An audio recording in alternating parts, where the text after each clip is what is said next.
Next, we're going to talk about some things that you could be doing immediately, right now. Keyword research is one of those things, but we don't have time to cover keyword research. You need it. You need to know what you're trying to do. You need to know what your goal is. Without it, you will fail, and with it, you will succeed, because you won't be trying to go after keywords that make no sense. If you're selling a product in our valley in Santa Clarita, optimize for that product in our valley in Santa Clarita. Don't worry about New York, unless you have a product or a brand that's a national brand. On-site optimization. If you do it correctly, you're totally going to succeed. But if you do it incorrectly, again, you're going to fail, because Google's not going to understand what you're trying to say. They want to work with you. They love local business. Respect that. We need to go home with something that we can change today. Something that you can go home and say, Webmaster, change this on my website. Something that you can go inside in the back end and change it. We're on a limited amount of time. Get ready to take a lot more notes. Really important, everything that we're going to be talking about starts with some simple steps. And one of those is title tags.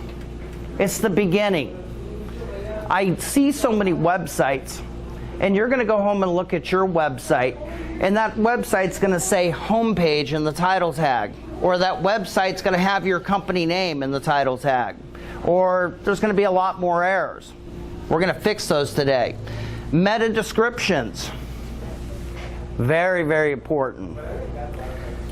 Keyword tags, they are not recognized by the leading search engines the way you would think they are. They carry a certain amount of value.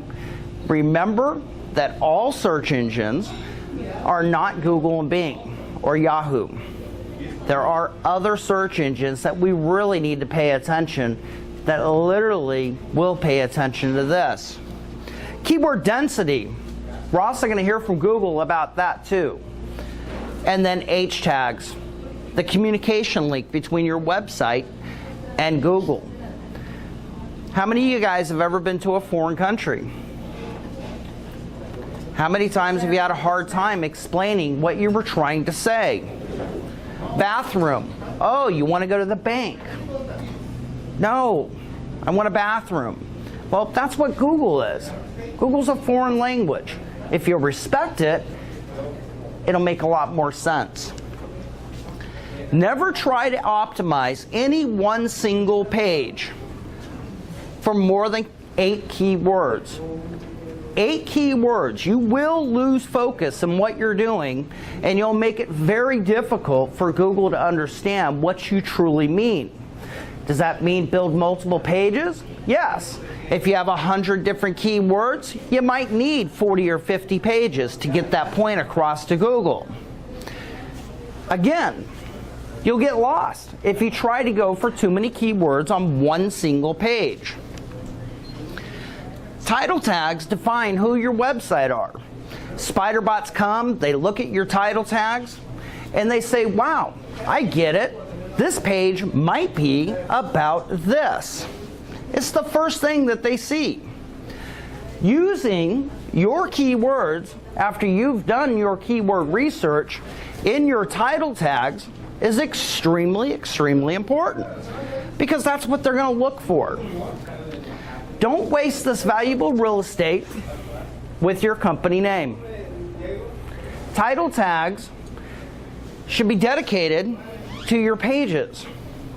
Now, prior today, and don't worry, I won't be insulted, who has ever heard of 9i Interactive Media? It's kind of dead there. Not too many of them. But I understand this.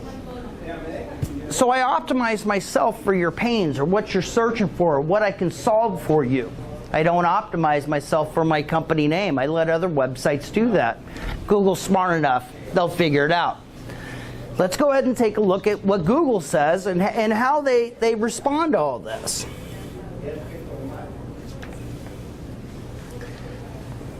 Coming inside here,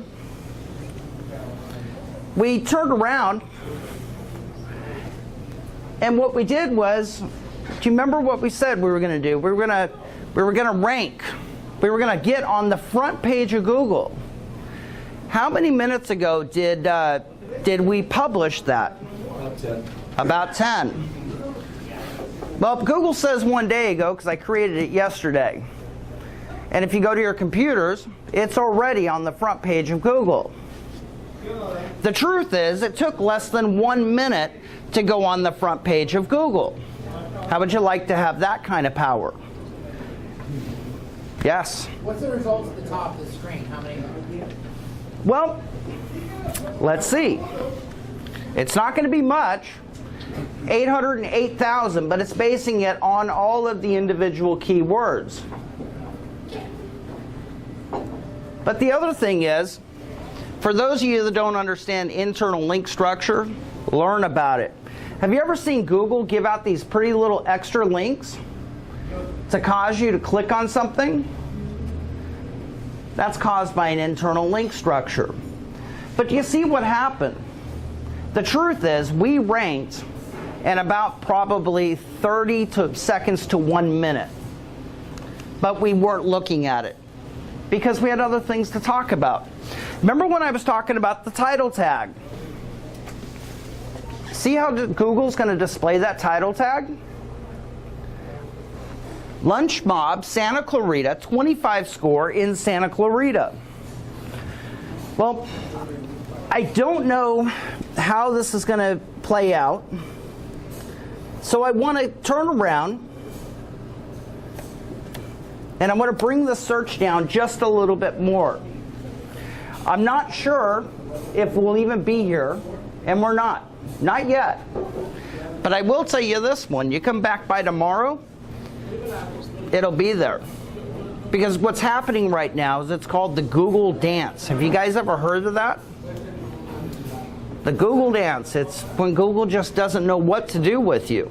And if you learn how to manipulate it, Google just says, well, we have no other choice. We got to put you on the front page.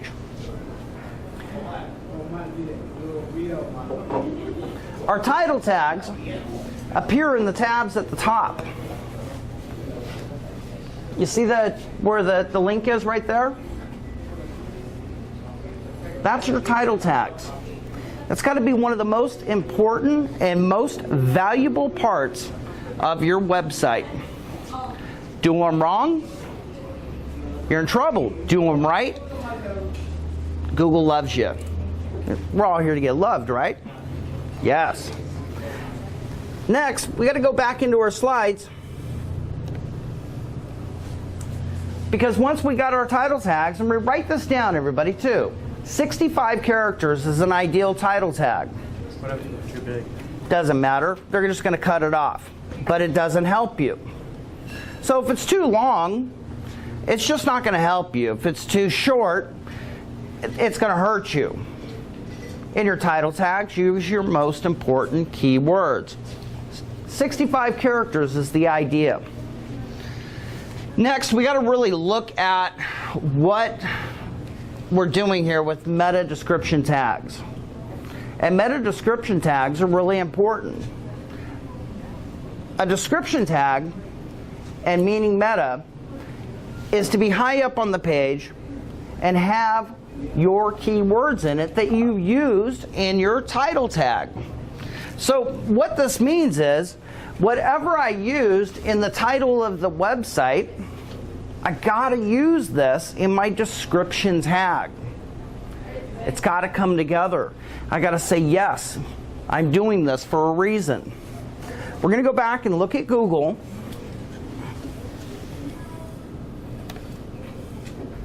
Come back to this page. I'm just going to make this really simple.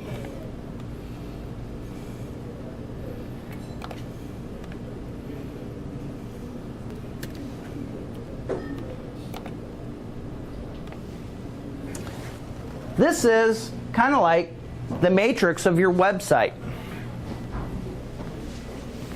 You see where it says meta name description? And then we turn around and we begin using our keywords.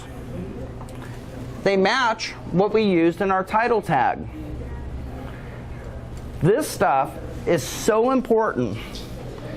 And all website owners, and I'm going to throw this number up there at 80% of all website owners fail on these two things. You don't have to. You can go home tonight and you can change them all. Is it tedious? It is. It really is tedious. But if you do it correctly, it's 100% valuable. Going back into our screens here, 160 characters, 165-ish, is ideal for a description. To separate by commas, the character? Description, no, periods. Also remember, this is what people are going to read if Google decides to use your description. So make it compelling, make it interesting, make yourself different from all the other websites. If you're writing a review, use reviews. Write tricky keywords that say click here basically. Next, we got to talk about body content. Body content. How many times do I come to a website and I just see they did a great job on the title tag, they did a great job on the meta description, but oh my God, they didn't use any of their keywords that they told Google that their website was about in their body content. Google says, oh, you're lying to me. You cried wolf. I want you to see what Google says. Today's question comes from the Bay Area of California. The question is, what is the ideal keyword density? 0.7%, 7%, or 77%? Or is it some other number? Oh boy, okay, keyword density. Let's talk about it a little bit. A lot of people think there's some one recipe and you can just follow that like, baking cookies, and if you follow it to the letter, you'll rank number one. And that's just not the way it works. So if you think that you can just say, okay, I'm going to have 14.5% keyword density, or 7%, or 77%, and that will mean I'll rank number one, that's really not the case. That's not the way that search engine rankings work. So the way that modern search engines, or at least Google, are built is that the first time you mention a word, hey, that's pretty interesting, it's about that word. The next time you mention that word, oh, okay, it's still about that word. And once you start to mention it a whole lot, it really doesn't help that much more. There's diminishing returns. It's just an incremental benefit, but it's really not that large. And then what you'll find is if you continue to repeat stuff over and over again, then you're in danger of getting into keyword stuffing or gibberish and those kinds of things. So the first 1 or 2 times you mention a word, then that might help with your ranking, absolutely. But just because you can say it 7 or 8 times, that doesn't mean that it will necessarily help your rankings. So the way to think about it is this. Think about the keywords that you'd like to have in your copy. Make sure your copy is long enough that you can work those keywords into your copy in a natural way and not an artificial way. And my recommendation is to either read it aloud or read it to someone else or have someone else read it and sort of say, do you spot anything that's artificial or stilted or that doesn't quite read right? And if you can read through the copy and have it read naturally where a person isn't going to be annoyed by it, then you're doing relatively well. But if you're like one of these guys where all you're doing is, I know you're interested in red widgets because red widgets are one of the best things in the world to have, and if you're an expert on red widgets, then you'll know that the best source of red widgets is blah, blah, blah, blah, blah. Then that's really going too far. And you can really kind of tell whenever you land on a page, if you're an experienced SEO, if someone's just like trying to get the same phrase on the page as many times as possible because it just looks fake. And that's the sort of area in that niche where we try to say, okay, rather than helping, let's make that hurt a little bit. So I would love it if people could stop obsessing about keyword density. It's going to vary. It's going to vary by area. It's going to vary based on, what other sites are ranking. There's not a hard and fast rule. And anybody who tells you that there is a hard and fast rule, you might be careful because they might be selling you keyword density software or something along those lines. So I hope that helps. Maybe we can dispel that misconception and people realize not to worry that much about it. Just make sure you have the words that you want to have on the page. Make sure that they read naturally, and you should be in pretty good shape. Thanks very much. When you listen to Mr. Cutts there, you've always got to remember, read between the lines. What he started out telling you is, the first time that you hear a word, they start seeing it. The first time they see that word. And then it starts going over and up and up and up. And then eventually it starts to drop. As an SEO, I'm not going to sell you any keyword research tools. But I am going to tell you that the honey spot is 3.5 to 5% keyword rich. Anything over than that, you're actually going to hurt yourself.